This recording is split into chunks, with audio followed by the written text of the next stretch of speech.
All right, so I wanted to make this as an addendum to what is now part one of the psychology of perception topic. And in this session, I wanted to dig deeper into the topic that began to arise concerning the last video is how much our is our behavior actually impacted by our genetics. Um, I didn't realize that this was a controversial topic as I learned this in high school. Um, but I'm going to get into that. So that's the main objective of this one. If I need to make more parts later, I will. But nature and nurture. Nature being that which you've been given upon arrival, the things that you've inherited genetically. Uh, Nurture being the things that you were taught and raised into, that you were cultivated into. I believe that we're a fair mix of both. That it would be incorrect to give all of your, let's just say, credit to one or the other. It would be incorrect if I were to say that everyone is 100% only what they inherited from their parents as far as genetics, and there's nothing they could do about that. That would be highly incorrect. It would be equally incorrect to say that your genetics have nothing to do with your personality whatsoever. You are what you choose to be, or you are the result of how you were raised. That would be highly incorrect. We're a lot more complex than that. So I believe you're actually a mix of both. Now, the topic of the last one just more so dealt with the genetic aspect, but don't misunderstand me. I believe that we're a mix of nature and nurture. So while it is true, yes, we enter into the planet genetically with certain gifts from our parents. Some of those gifts are good, some of them are bad. But we come here a certain way because of who our parents were and because of who their parents were. We're a fusion of our ancestors in a sense. Well, the way that we're raised, our upbringing, our teaching, our training, that also leads to a level of cultivation. However, based on what you came here with, some things might be easier or harder. It just depends. So if I were to say that everyone comes here as a clean slate and the world is what you make it, that would be a lie and I would be gaslighting you. No, some people do enter the planet a little bit rough, but this doesn't condemn their future. Because we have free will, we all have the ability after a certain age, once we reach a certain level of maturity, where we can begin to decide our own fate and we can work on our toxicity. We don't actually have to continue in a toxic cycle just because that's the way we were raised or because that's the way I was born. Either one doesn't actually matter when we're talking about accountability. As an adult, as someone that's mature, it does become your responsibility to work on yourself. And part of working on yourself and being responsible is recognizing that however I am at the moment of conception is getting passed on to the next generation. The best thing we can do for the next generation is not pass our trauma to them or not pass our toxicity over to them. So let's talk about a bit more science. So I found a study that said that, well, really, I found a few different studies, so I'm compiling two. One of them was a study based on orphans, and it says that anywhere from 20 to 60% of our personality or behavior or our temperament comes from genetics. I found it interesting that this comes from an orphan study because, well, people who are often going to adopt, one of the questions they ask, if it can be answered, is who were the parents? What kind of people were they? Because pretty much that gives them an idea of what their child could become, what issues they might have. Based on what you can find out about the parents, it doesn't doom their future. It doesn't absolutely mean that they'll be the spitting image of all the horrible things or the good things that the parents are. But it does give an idea since we're percentages of all of our ancestors. Percentages. like I said, I was taught this in high school when they broke down the Punnett square and taught us how genetics work, how you have your dominant and your recessive genes, and they come from your grandparents and your great grandparents, and we're mixes and matches of all of them. You could have your mother's nose, your father's eyes, your great great great grandfather's skin color, but your grandmother's skin type. At the same time, you could have your great grandfather's personality. It just depends. We're mixes and hybrids of a lot. This is why it's a percentage, 20 to 60%. And that's based on the experiences that they encountered. And obviously, I'd say as far as temperament goes, the more recent is the more dominant. At least I would say that's my assumption. This is something they taught us in high school, and they taught us about autosomes. Autosomes, we have 22 pairs of them, and a way that pretty much they are non-sex-based aspects of our genetics. So these are the things that don't actually go into our physical characteristics all too much.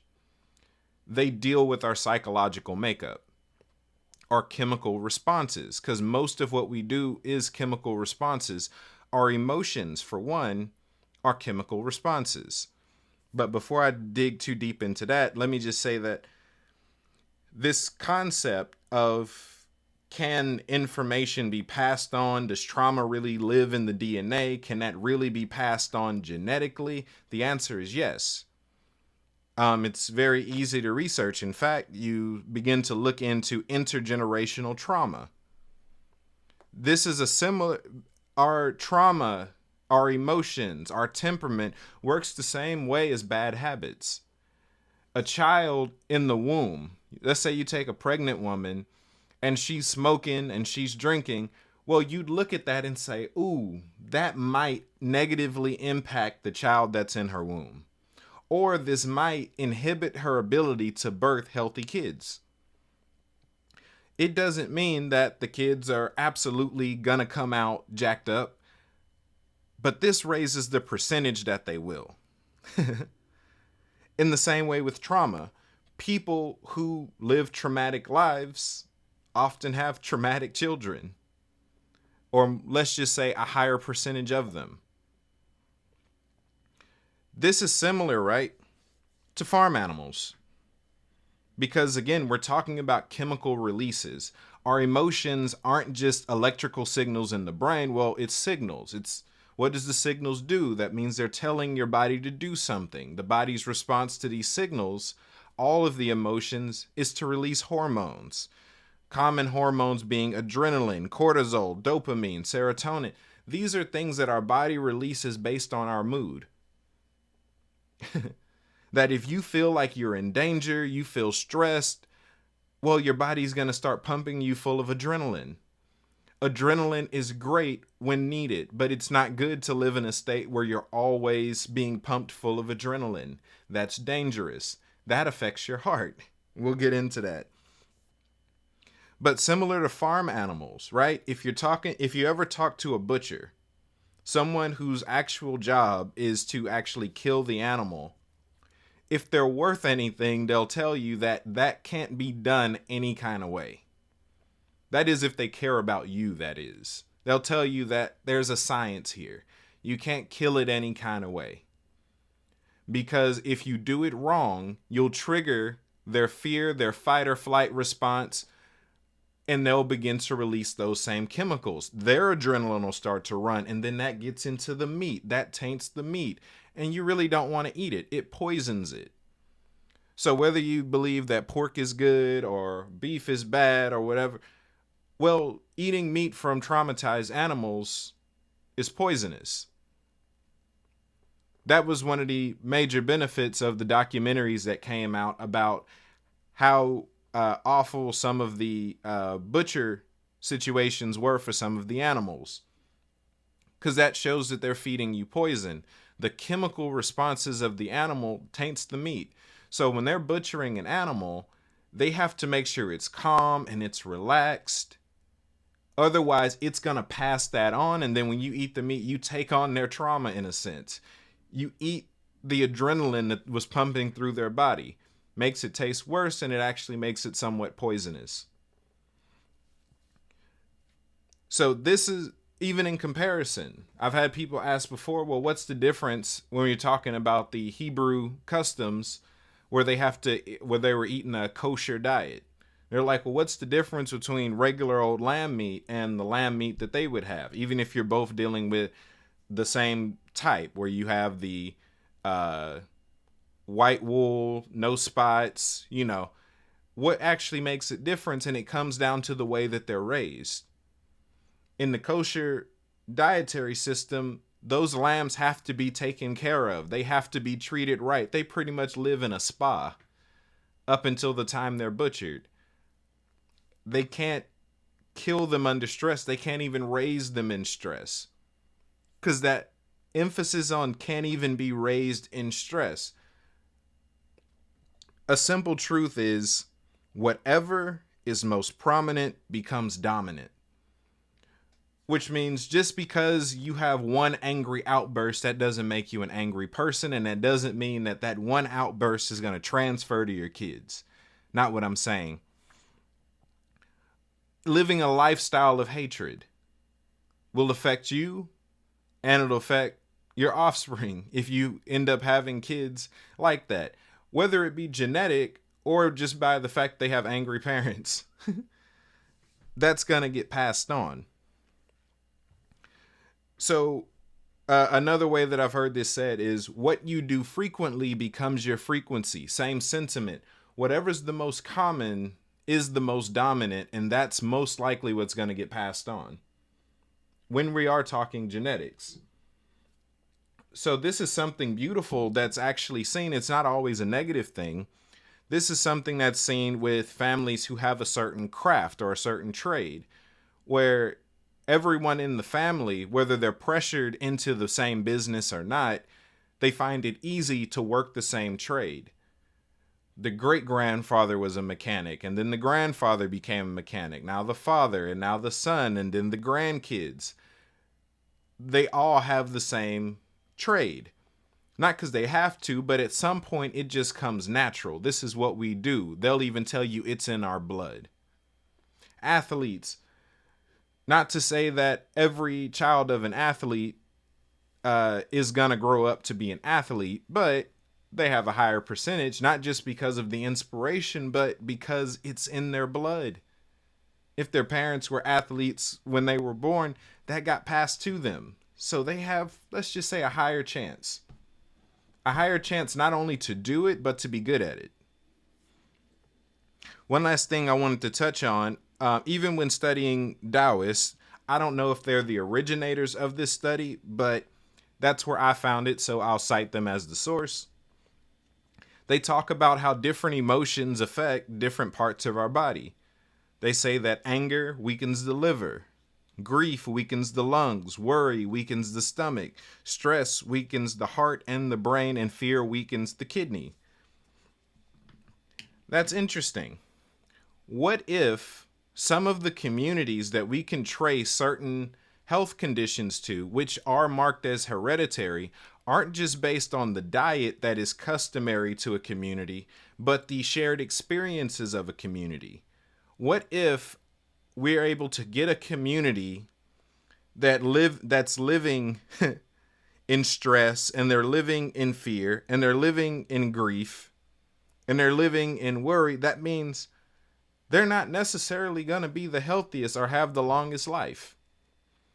What if some of these health conditions that we find in minority communities aren't simply due to the fried foods? Yes, I believe fried foods are bad. I believe, again, a lot of this is a collaboration in that there's many things happening at the same time.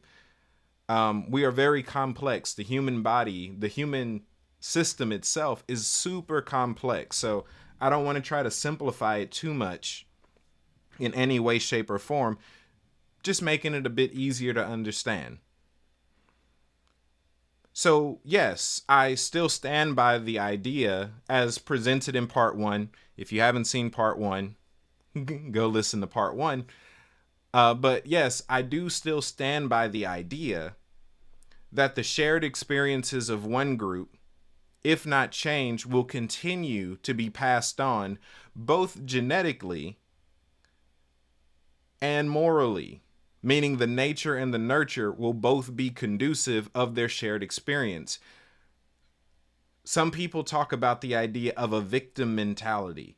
Well, I agree. Sometimes a victim mentality is bad because that can lead to you misdiagnosing things as threats that aren't necessarily threats.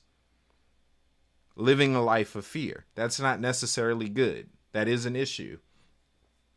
Well, here's the thing. It's also unwise for someone who actually is a victim or is actually being targeted to pretend as if they're not. That just makes them an easier target. The best victim is the one that won't fight back. The best victim is the one that doesn't recognize that they're being taken advantage of. So no, I won't say that it's bad just because that makes certain people feel bad or look bad. That's not the point of science. This presentation isn't about making one group look good or one look worse or anything like that. It's just to show how different people, based on their experiences, view the world differently. And that should be taken into consideration when communicating with each other. A man did a video on this. I'd encourage you to watch it. I might link it in the comment section down below.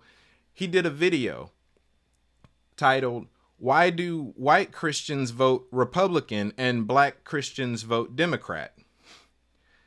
And it's a beautiful video, pretty much giving some of the same points I have here, where our experiences are drastically different. So what's dominant in our psyche is different. And the problems that you're thinking of aren't necessarily the problems that I'm thinking of. And it's not even a right or wrong. You're wrong. I'm wrong. It's not necessarily that. It's that we have different experiences, even if we're in the same location. That should be fine.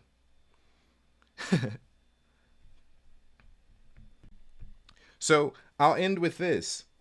It is our individual responsibility to recognize what we are and to work on our flaws so that we don't pass those on. Whether you believe it's nature, whether you believe it's nurture, or whether you believe neither of them matter, it's just free will. Well, we need to work on ourselves so that the world in the future can actually be better. The faction wars won't solve a thing. We actually have to take some personal accountability in this so that the world can be better. I think we're all tired of living in the same jacked up environment. This is how you change it. Recognize differences, embrace different perspectives, and then work on a solution that benefits all without a compromise that hurts one side or the other. I believe we're smart enough and capable enough to actually make the world a better place. We just have to care enough. And with that, I'm done with this session. If I need to do a part 3 or something later on, I will. But that's all. Links in the description to all my other stuff. Thank you, new viewers. That's it. Later.